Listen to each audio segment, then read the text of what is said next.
Hello అండి, welcome back to my channel Priya cooking and craft. ఇవాల్టి మన స్పెషల్ దొండకాయ మీల్ మేకర్తో ఒక టేస్టీ అయిన వంటకం.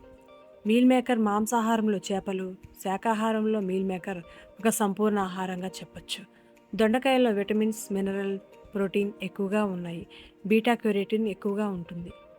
నేను మీల్ మేకర్ను ఒక బౌల్లో వేసి వాటర్లో వేసి బాగా నానబెట్టి పెట్టుకున్నానండి.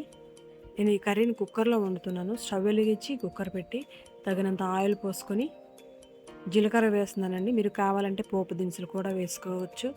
బాగా వేగిన తర్వాత నిలువుగా 6 ముక్కలుగా కట్ చేసుకున్నటువంటి దొండకాయలు, ఉల్లిపాయ, పచ్చిమిర్చి, కరివేపాకు, నూనె వేడెక్కింది కదా, అందులో కట్ చేసిన ఆనియన్స్, అప్పుడే నూనెటువంటి అల్లం వెల్లుల్లి పేస్ట్, ఇవి రెండు కలిపి బాగా వేగాలండి.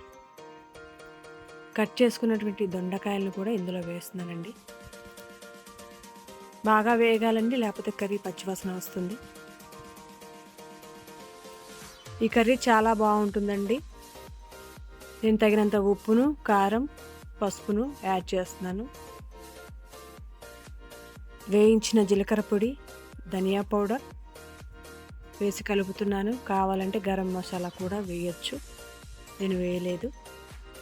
బాగా వేగినాయి కదా, వీటితో పాటే నానబెట్టుకున్నటువంటి మీల్ మేకర్ను కూడా బాగా నీరుని పిండి అందులో వేయాలండి.